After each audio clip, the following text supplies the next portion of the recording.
Hello everyone. Asiki video anova khoi Chingmeirong car bazaar gi amuk gari khoi stock khara amuk nahan lemo bu khara su lei ba haitare adugi lemo bu gari stock sing do asi amuk some mayam da share tawjar ke ne senda video ne ado lemo riba gari sing khoi stock da lei sing do adum mathang usara age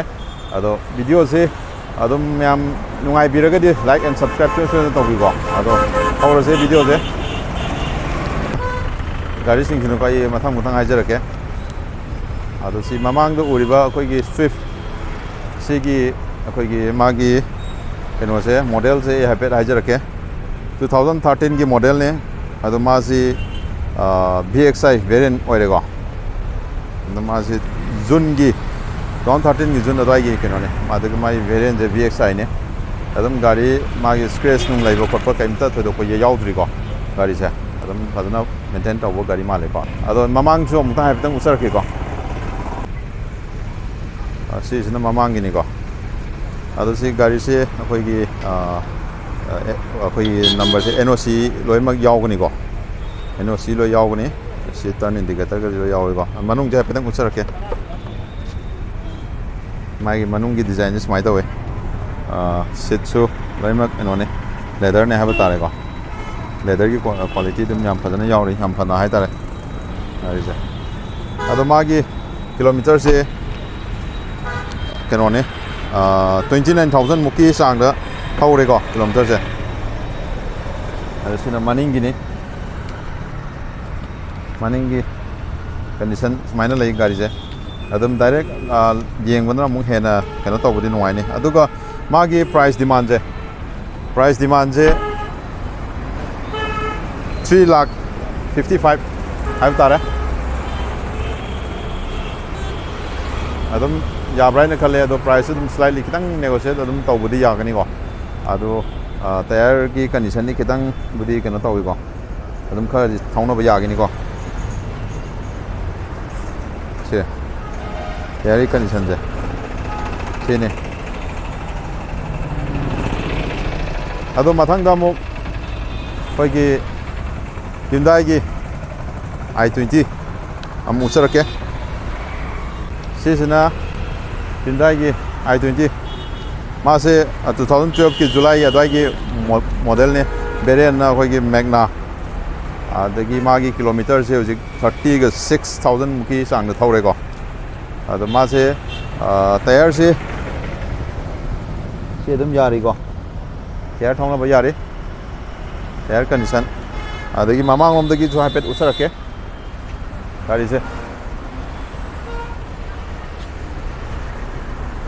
हमांग Simai लेगो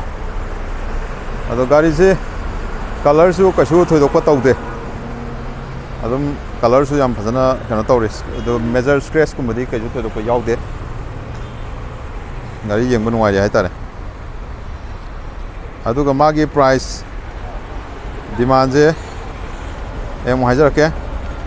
2.55 मागी price है अदम सिजु with NOC दनी अदम line में केनो तो यागनी को अदे मादे window के क्रोम यावरे रेन वाइजर यावरे को या बेट थोंग हांगतोक चरके दुगे येंगमिनाजे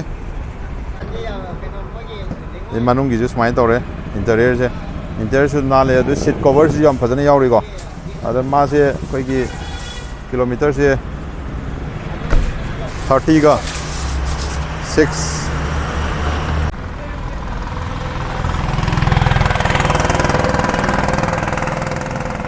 अदो हौजिक सिना सोम नाकंदगी येंगबद स्माइल ओइगो अदो हौजिक Astar सो अमुक येंगमिनासे नथंगदा अदुगा सिसना कोइगी Astar 2009 गिने अदो मा से सिजु NOC नि को अदो मागी प्राइस डिमांड जे ओनली 2 लाख खतने मागी केनो से प्राइस है टायर की कंडीशन अदम खरा अदम यारी को सिजो गाड़ी दी खितंग दी मोले नोंग सुबगी खितंग मोले को अदुगा अदम खितंग केनो तौरगी टायर की कंडीशन अदम यारी अदो मागी किलोमीटर से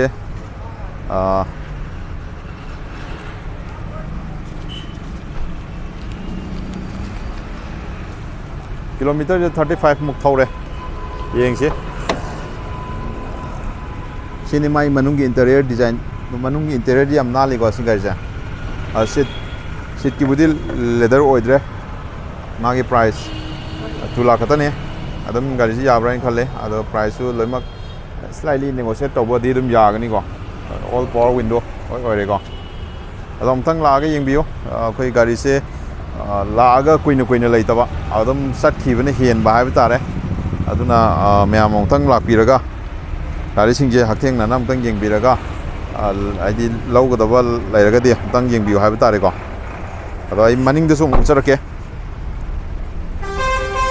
ado maning gi sina sini smaina ui ko gari se bxi ne my model ko akana variant je adon gari ai ni ade front looks smai tawe loimak NOC yawargal loi kano tawo ya ba ngatani ko NOC loi yawro ni ko singa sigi display somlo senjar ke myam athangi video mu ngai minaje ma no ba update lakpa kai adum ai adum update pijara ke myam sigi display somlo senjar ke so that's all we have for today.